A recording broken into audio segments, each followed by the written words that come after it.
नमस्कार। सावधान हो जाइए क्योंकि भारतीय शेयर बाजार के लिए यह हफ्ता किसी बड़े तूफान से कम नहीं होने वाला है। 3 अगस्त से 7 अगस्त के बीच बाजार में एक भयंकर अलर्ट जारी हो गया है और निवेशकों की धड़कनें तेज हो गई है।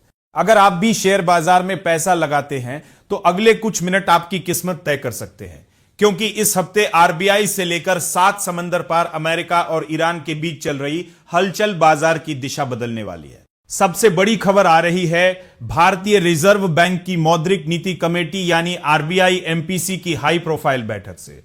यह बैठक 3 से 5 अगस्त के बीच होने वाली है, जहां ब्याज दरों को लेकर सबसे बड़ा फैसला लिया जाएगा। पूरे देश की नजरें आरबीआई गवर्नर संजय मल्होत्रा पर टिकी हैं, जो 5 अगस्त को बैठक के फैसलों का ऐलान करेंगे। फिलहाल रेपो रेट 5.25% पर है, लेकिन क्या इस बार इसमें कोई बड़ा बदलाव होगा? यह फैसला न केवल बाजार की चाल तय करेगा, बल्कि आपकी ईएमआई और निवेश पर भी गहरा असर डालेगा।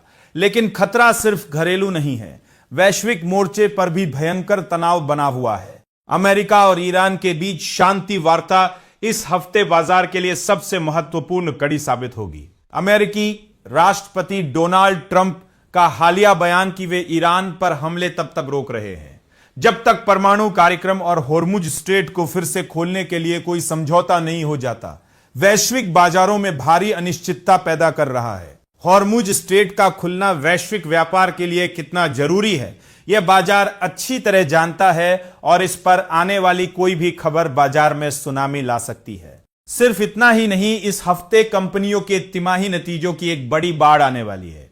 भारतीय Airtel, Kalyan jewellers, ONGC, Nykaa, PNB housing और बीकाजी जैसी दिग्गज कंपनियों के साथ साथ Birla cable, blue jet, CAMS, IRDA, MobiKwik, PNC, SBI funds, MapmyIndia, UBL, Tata invest, Biocon, HT media और जेके लक्ष्मी सीमेंट अपने रिपोर्ट कार्ड पेश करेंगे।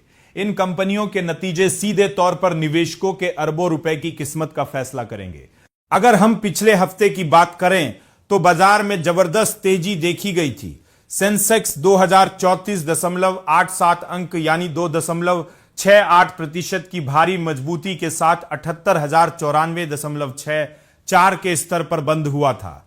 वहीं निफ्टी ने भी 616.15 अंक या 2.59% की बढ़त के साथ 24,380.60 का स्तर छुआ था। मिड कैप और स्मॉल कैप इंडेक्स भी मजबूत रहे, जहां निफ्टी आईटी ने 6.75% की छलांग लगाकर सबको चौंका दिया था। लेकिन क्या यह तेजी इस हफ्ते भी बरकरार रहेगी या फिर ऊंचे स्तरों पर मुनाफा वसूली का भयंकर दौर शुरू होगा? बाजार के जानकारों का मानना है कि निफ्टी मीडिया, ऑटो, फार्मा और हेल्थ केयर जैसे सेक्टरों में जहां पिछले हफ्ते 5.97% तक की तेजी देखी गई थी, वही डिफेंस और एनर्जी सेक्टर में हल्की गिरावट दर्ज हुई थी। ऐसे में निवेशकों को बहुत संभल कर कदम रखने की जरूरत है। क्या आप इस बड़े उतार चढ़ाव के लिए तैयार हैं? बाजार की हर खबर और सटीक विश्लेषण के लिए हमारे साथ बने रहिए। अगर आपको यह जानकारी महत्वपूर्ण लगी हो तो अपनी राय हमें कमेंट बॉक्स में लिखकर जरूर बताएं।